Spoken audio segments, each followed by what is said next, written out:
यह क्या तरीका हुआ भला, पहले बता देना चाहिए था। पता है ना कितना परेशान हुई। आते ही गुस्से में चीखने लगे जेठ जी और आवाज सुनकर कमरे से बाहर निकली पार्वती।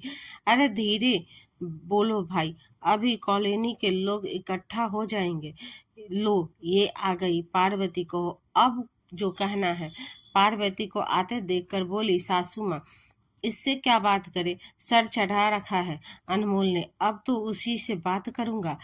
कहाँ है, बुलाओ उसे। पार्वती की ओर आंख तरेड़ बोले जेठ जी। गुस्सा तो बहुत आ रहा था लेकिन मुस्कुराए बगैर नहीं रह पाई पार्वती और अंदर सोए अनमोल को जगाने चले गए। उसे पता था कि यह होना ही है आज, इसीलिए पहले से ही तैयार थी। पार्वती अपनी सासू माँ की छोटी बहू है, वह उनके साथ ही रहती है। पार्वती पातिदेव को ट्रांसफर वाली नौकरी है, इसीलिए नौकरी नहीं रहती, लेकिन प्रतिभा इतनी है कि कभी खाली नहीं बैठती।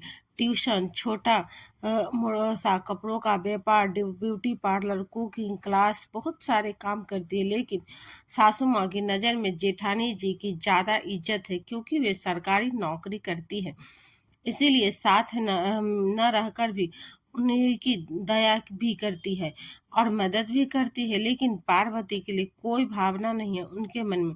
जेठानी जी भी भरपूर फायदा उठाती है अपने बड़े होने का भी और सासू माँ के प्यार का भी।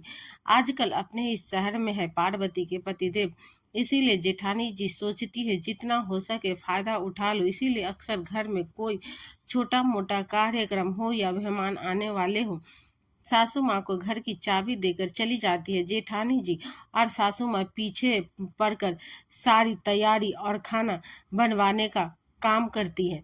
पार्वती से हमेशा कोई भी चीज पर्याप्त नहीं होती। जेठानी जी के घर में तो सासू माँ अपने घर से मंगवाती। इस तरह सामान और मेहनत पार्वती करती और जेठानी जी इतना इतरा इतरा कर तारीफें लूटती है। कोई बात नहीं, घर की ही बात है, सोचकर कुछ नहीं कहती पार्वती। लेकिन आज बजाय एक अच्छे शब्द के इल्जाम लगा देते हैं। जेठ जेठानी दोनों एक बड़े परिवार से आई है पार्वती, जहाँ सब मिलजुल कर रहते हैं, इसीलिए परिवार का महत्व खूब जानती है। अक्सर कुछ भी बोल देते हैं जेठ जेठानी, लेकिन बड़े हैं यह सोचकर चुप रह जाती है। ऐसा भी नहीं कि वह मदद करती है, तो जेठानी जी भी जरूरत के समय उनके काम आती है। आराम से खाने के समय आती है और थकान का बहाना करके चली जाती है। कोई कुछ बोले उससे पहले ही सासू माँ ही बेचारी की नौकरी, थकान और सरकारी की ज्यादती का रोना रोने लगती है। जबकि परिवार में उनकी जैसी नौकरी बहुत लोग हैं, उनके घर तो कभी कभी अपना ट्यूशन छोड़कर जाना पड़ता है। पार्वती को वरना सासू माँ की लड़ाई करती है बहुत गंदा लगता है, उसे कभी कभी तो जाना ही नहीं चाहिए। लेकिन पतिदेव का क्या करे, लक्ष्मण जी का अवतार जो ठहरे।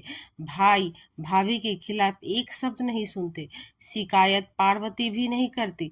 लेकिन मदद हो या रिश्ता एक तरफ से कब तक निभेगा। पिछली बार ही बेटे की बर्थडे पार्टी रख ली घर में और सासू माँ को चाबी देकर स्कूल चली गई। जेठानी जी सुबह से शाम तक डेकोरेशन, खाने की तैयारी, साफ सफाई, सब कुछ। पार्टी पार्टी भी हो गई, बस घर के लोग और ननद के परिवार का खाना बाकी ही था। जेठानी जी फोन पर किसी से बात कर रही थी और अब सब इंतजार कर रहे थे, इसीलिए पार्वती खुद ही उनके कमरे की ओर चली गई बुलाने। क्या करूं, दुनिया भर के भूखे लोग मेरे हिस्से में आए हैं, कुछ हुआ नहीं कि खाने आ जाते हैं। मेरी देवरानी और उसका बच्चा तो ऐसे खाते हैं जैसे सदियों से भूखे हैं, नौकरी नहीं करती ना, इसीलिए सलीका कहाँ है, आएगा। इसीलिए मैं भी ज्यादा मतलब नहीं रखती, कुछ काम हो तो बुला लेती हूँ, खाने के बहाने तो काम कर जाती है। हंसते हुए बात कर रही थी जेठानी और पार्वती को लगा जैसे गर्म शीशा डाल दिया हो कानों में। जैसे तैसे खुद को संभाल कर दस्तक दी दरवाजे पर और बगैर कुछ कहे खाने का इशारा करके लौट आई। तभी चली जाना चाहती थी वहां से, लेकिन दीदी के परिवार के सामने तमाशा नहीं करना चाहती थी। ऐसी परिस्थिति में जिसने सहा हो वही जानता है कि गले से निवाला कैसे उतारा जाए। खैर जैसे तैसे निपटा कर आ गई, लेकिन अब ठान लिया कि कभी नहीं जाऊंगे वहां खाने के लिए, तो बिल्कुल नहीं। कल फिर कुछ था, वैसे ही उसे तो कभी कुछ कहती नहीं। जेठानी जी सासू माँ को ही चाबी और ऑर्डर दोनों देकर जाती है। कल भी कहकर चली गई और सासू माँ को एकदम से हरकत में आ गई।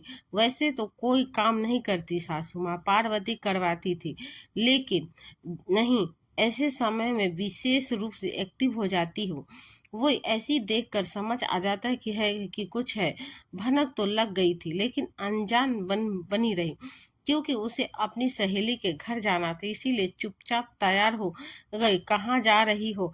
जल्दी आ जाना, बेटे के घर खाना है शाम को। उसे तैयार देख सासू माँ ने कहा, आप लोग चले जाइएगा, मैं और चिंटू कहीं और जा रहे हैं। मेरी सहेली के बेटे का जन्मदिन है। पार्वती का उत्तर था, क्या तुम नहीं चलोगी? तो काम कौन करेगा? ये बात हुई भला? घर का कार्यक्रम छोड़कर दूसरी जगह चली जाएगी? माँ जी बड़बड़ाने लगी। उन्होंने मुझे तो कहा नहीं था माँ जी, नहीं तो बता देती। मेरी सहेली ने तो एक हफ्ता भर पहले से बोल रखा था। ठीक है, मैं चलती हूँ, आप उन लोगों को फोन करके बता देना, कहकर बच्चे के साथ निकल गई पार्वती। उधर फोन तो लगा नहीं और शाम को लौटे पति पत्नी तब तक सिर्फ दाल चावल भी हो पाई थी। माता जी, यह क्या है? अभी तक कुछ बनाया नहीं। पार्वती कहाँ है? आते ही गरजने लगे, जेठानी अपनी सहेली के घर गई है, यहाँ नहीं आ पाएगी। कोई बात नहीं, हम दोनों मिलकर बना लेते हैं। अभी धीरे से सासू माँ बोली। पता नहीं क्या इशारा हुआ, आंखों ही आंखों में, और कमरे में घुस गए दोनों। कुछ देर बाद बाहर निकल कर आए और तुम घर जाओ माँ, आज का प्रोग्राम कैंसल, पूरा मामला ही बिगाड़ दिया तुम्हारी बहू ने। जाओ, अब कुछ नहीं बनाना, गुस्से में बोले जेठ जी। लेकिन मैंने तो 10-15 लोगों के हिसाब से चावल दाल भिगो दिए हैं। अरे कौन से चावल दाल लिए? उस आपके घर से लाए थे या हमारे बिगाड़े? दौड़कर रसोई की ओर जाते हुए बोली बड़ी बहू, और दाल चावल देखकर ऐसे रोने लगी जैसे सब लूट चुका। आप जाइए माँ जी, हमें आपको फोन भी करके ने हैं मना करने के लिए, वरना आ जाएंगे तो खिलाओगे क्या? रोते हुए बोली बहू चुपचाप अपने घर चली गई। माँ जी, आज उन्हें भी गुस्सा आ रहा था कि अगर खुद नहीं कर सकती है तो दूसरों के भरोसे ऐसा आयोजन रखना ही क्यों पड़े। शाम को पार्वती लौटी तो राह देख रहे थे पतिदेव और सासू माँ ने। पूरी बात जानकर अजीब लगा, लेकिन इससे पहले ही पतिदेव कुछ कहते, उसने अपना पहले वाला अनुभव सुनाया कि कैसे जेठानी जी फोन पर उल्टा सीधा बोल रही थी। सासू माँ को तो अब भी विश्वास नहीं था, लेकिन पार्वती ने यह कहा कि ऐसा नहीं होता कि तो कम से कम आप दोनों को तो खिलाते। पार्वती कभी इतना बोलती भी नहीं थी, इसीलिए विश्वास करना ही पड़ा दोनों को। और भी पार्वती के लिए न सुन लेते, लेकिन बच्चे के लिए ऐसा सुनना किसी को अच्छा नहीं लगता, और मान गए। सुबह हुई और आ गए दोनों पति पत्नी झगड़ने। क्या हुआ भाई, इतनी सुबह सुबह? अनमोल बाहर आया। कुछ समझा अपनी बीवी को?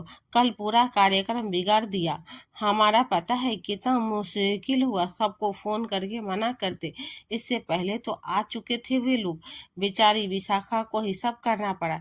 गुस्से से बोले जेठ जी। पार्वती को पूछ कर तय किया था भाई, वैसे किस उपलक्ष्य में था यह कार्यक्रम? अनमोल ने उल्टा प्रश्न किया। यह तो किट्टी पार्टी जैसा था, उसके स्टाफ वाले हर महीने करते हैं ऐसा। इस बार विशाखा की बारी थी। झोंपते हुए भोले भाई साहब, तो भाई पार्टी स्टाफ की और इज्जत मैडम की, इसमें मेरी बीवी कहाँ से आ गई बीच में? ताकत नहीं थी तो हिम्मत ही नहीं बनना था पार्टी का। इस ऐसे दूसरे के भरोसे थोड़ी आयोजन किए जाते हैं। वैसे भी मेरी बीबी और बच्चा कहीं भूखे नंगे हैं नहीं, जो हाँ तुम्हारे घर बनेगा तो ही खाएंगे, मैं खिला सकता हूँ उन्हें। क्यों? भाभी यही कहती है ना आप सबको। भाभी की ओर देखकर बोले अनमोल। क्या कह रहे हैं देवर जी? मैंने क्या कहा? चौंक कर बोली, जेठानी जी, पिछली बार आप फोन पर बात कर रही थी वो मैंने सुन लिया था। भाभी, मैं तो इसीलिए मदद कर देती थी कि चलो परिवार है, लेकिन आपको सिर्फ अपने काम से मतलब था। खुद ही देखिए, कल शाम नहीं हुआ तो अपनी सास को भी नहीं खिलाया आपके।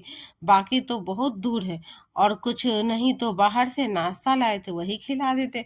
माँ ही थी आपकी, कितना खा लेती। छोड़िए, यह आप माँ बेटे और बहू की बात है, मेरी नहीं। मैं तो बस यही कहना चाहती हूँ कि अब कभी मेरी अपेक्षा मत करना, ना खाऊंगी ना खिलाऊंगी। बहुत निभा लिया, अब नहीं, कहकर वापस अपने काम में लग गई। पार्वती गलती पकड़ी जाने पर कुछ नहीं बोल पाई। जेठ जेठानी और चुपचाप